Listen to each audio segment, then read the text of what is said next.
Assalamualaikum warahmatullahi wabarakatuh. Di sini Ibu akan membahas mengenai masalah pokok ekonomi dan sistem ekonomi. Mata pelajaran ekonomi kelas 10 semester ganjil dengan tema permasalahan ekonomi dan inti materi masalah ekonomi klasik dan ekonomi modern. Bersama saya Yana Mariam Fauzi. Materi yang akan dibahas pada pertemuan kali ini yaitu masalah ekonomi klasik, masalah ekonomi modern, dan sistem ekonomi tradisional, komando, pasar, campuran, dan Pancasila. Masalah pokok ekonomi. Masalah pokok ekonomi adalah masalah yang muncul ketika sumber daya yang digunakan terbatas untuk memenuhi permintaan. Masalah ekonomi ini akan selalu muncul dalam kehidupan sehari-hari. Intinya adalah kebutuhan, dan kebutuhan manusia begitu banyak dan tidak terbatas. Definisi lain mengenai masalah pokok ekonomi adalah bagaimana cara manusia dapat mencukupi kebutuhannya untuk mencapai kemakmuran, sementara alat pemuas kebutuhan jumlahnya tidak sepadan dengan barang dan jasa yang dibutuhkan.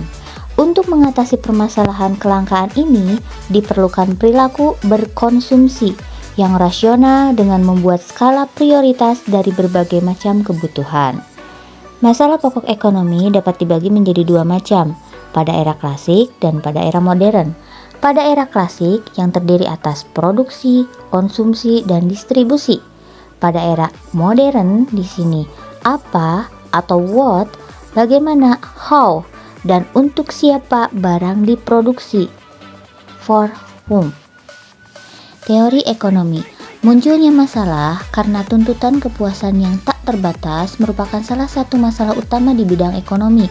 Menurut teorinya, masalah dalam ilmu ekonomi sebenarnya terbagi dalam dua kategori, yaitu masalah pokok dalam ilmu ekonomi klasik dan masalah ilmu ekonomi modern.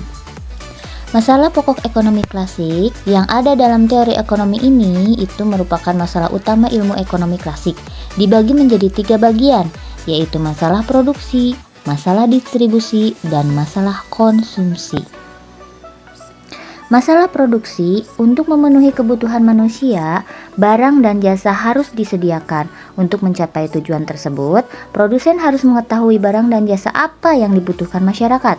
Alhasil, untuk memenuhi permintaan yang begitu besar, produsen harus mengetahui jenis barang dan jasa yang dibutuhkan konsumennya. Masalah distribusi. Masalah lainnya adalah bagaimana mendistribusikan produk dengan benar kepada konsumen. Distribusi adalah pendistribusian barang atau jasa dari produsen ke konsumen, sehingga produk tersebut tersebar luas. Intinya, tujuan distribusi adalah agar produk produsen tersebar lebih luas dan menjangkau konsumen. Setelah produk dipasarkan, produk tersebut dapat dikonsumsi. Kemudian masalah konsumsi. Setelah barang dan jasa sampai ke konsumen, pertanyaan selanjutnya adalah apakah akan mengkonsumsi atau membuang barang karena harga yang tidak terjangkau. Ini adalah pertanyaan lain yang harus dijawab oleh pabrikan sebagai pabrikan produk. Di sisi lain, sebagai konsumen kita harus bisa meningkatkan pendapatan untuk mendapatkan produk yang kita inginkan. Kemudian selanjutnya adalah masalah pokok ekonomi modern.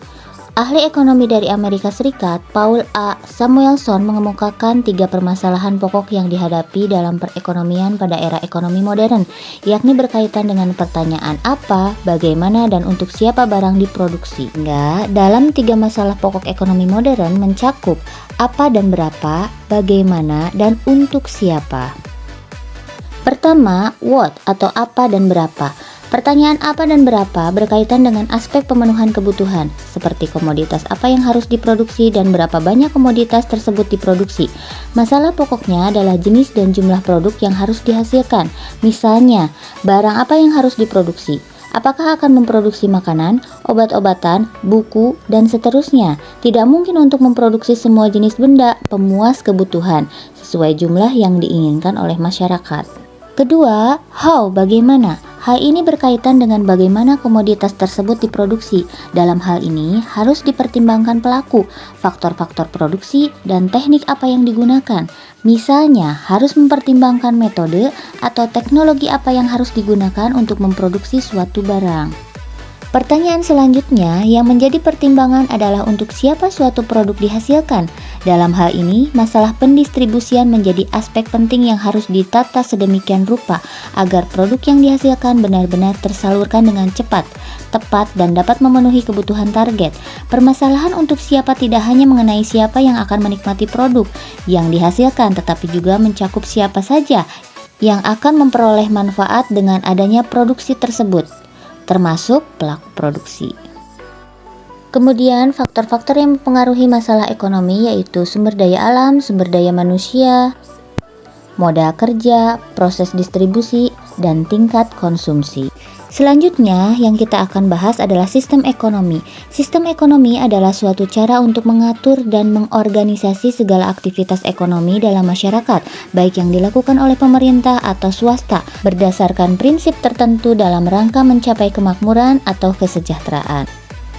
Jenis-jenis sistem ekonomi terdiri atas: pertama, sistem ekonomi tradisional, yaitu suatu sistem ekonomi di mana organisasi kehidupan ekonomi dijalankan menurut kebiasaan tradisi masyarakat secara turun-temurun dengan mengandalkan faktor produksi apa adanya. Ciri-ciri sistem ekonomi tradisional yaitu belum adanya pembagian kerja yang jelas, ketergantungan pada sektor pertanian, ikatan tradisi bersifat kekeluargaan, dan teknologi produksi sederhana. Adapun kebaikan dan kekurangan pada sistem ekonomi tradisional yaitu: pertama, menimbulkan rasa kekeluargaan, kedua, pertukaran secara barter dilandasi rasa kejujuran daripada mencari keuntungan. Namun, keburukan sistem ekonomi tradisional, pola pikir masyarakat secara umum yang masih statis, hasil produksi terbatas sebab hanya menggantungkan faktor produksi alam dan tenaga kerja secara apa adanya. Sistem ekonomi terpusat atau komando adalah sistem ekonomi di mana pemerintah memegang peranan paling penting atau dominan dalam pengaturan kegiatan ekonomi. Memiliki ciri-ciri kegiatan perekonomian dari produksi, distribusi, dan konsumsi, kemudian hak milik perseorangan atau swasta tidak diakui, serta alat-alat produksi dilakukan oleh negara. Namun, pada sistem ekonomi ini juga ada kebaikan dan keburukannya. Kebaikannya, pemerintah lebih mudah dalam mengadakan pengawasan, kemudian pemerintah bertanggung jawab sepenuhnya, kemakmuran masyarakat merata, perencanaan pembangunan lebih cepat, dan adapun keburukannya, adanya pemasukan daya kreasi masyarakat sehingga hampir semua inisiatif inovatif diprakarsai oleh pemerintah, adanya pasar gelap, dan anggota masyarakat tidak dijamin untuk memilih dan menentukan jenis pekerjaannya, serta pemerintah bersifat paternalistik. Kemudian, sistem ekonomi liberal adalah suatu sistem ekonomi yang menghendaki kebebasan yang seluas-luasnya bagi setiap individu untuk melakukan tindakan ekonomi tanpa campur tangan dari pemerintah. Dalam sistem ekonomi liberal memiliki ciri-ciri: pertama, diakui kebebasan pihak swasta, diakui kebebasan milik barang modal, dan dalam melakukan tindakan ekonomi dilandasi semangat untuk mencari keuntungan sendiri. Adapun kebaikan dan keburukannya, pertama, adanya persaingan sehingga mendorong kemajuan usaha, campur tangan pemerintah, produksi didasarkan pada permintaan pasar, pengakuan hak milik oleh negara, serta keburukannya adalah adanya praktik persaingan tidak sehat. Persaingan tidak sehat dapat menimbulkan monopoli dan timbulnya praktik yang tidak jujur. Kemudian selanjutnya sistem ekonomi campuran adalah suatu sistem ekonomi di mana di suatu sisi pemerintah memberikan kebebasan kepada masyarakat untuk berusaha dan melakukan kegiatan ekonomi, tetapi di sisi lain pemerintah ikut campur tangan dalam perekonomian yang bertujuan menghindari penguasa secara penuh dari segolongan masyarakat terhadap sumber daya ekonomi. Sistem ini juga memiliki kebaikan dan keburukan, di antaranya sektor ekonomi yang dikuasai oleh pemerintah lebih bertujuan untuk kepentingan masyarakat, hak individual, harga lebih murah untuk dikendalikan, dan keburukannya peranan pemerintah lebih berat dibandingkan dengan swasta, timbulnya KKN, korupsi, kolusi, dan nepotisme. Dan yang terakhir adalah sistem ekonomi Pancasila, yaitu sistem ekonomi yang dianut negara Indonesia adalah sistem ekonomi Pancasila.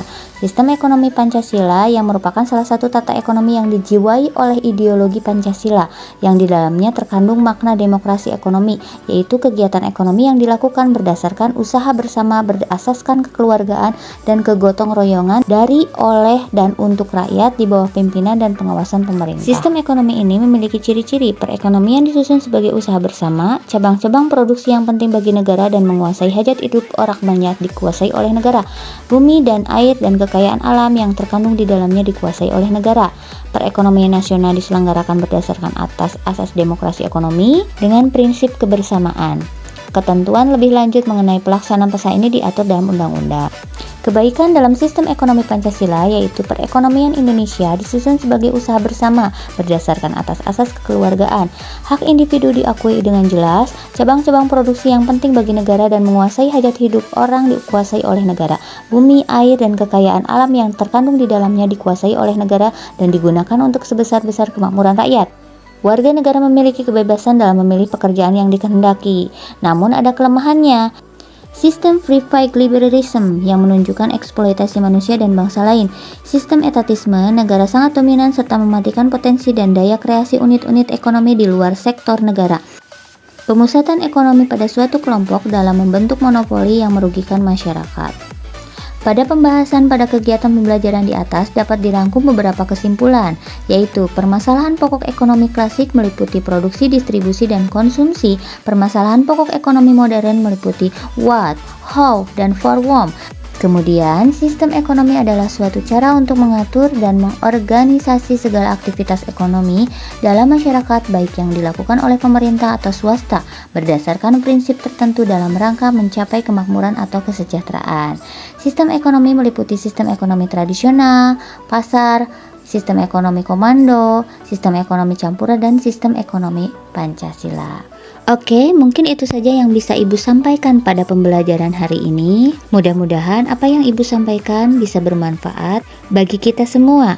Wabillahi taufiq wa hidayah. Wassalamualaikum warahmatullahi wabarakatuh.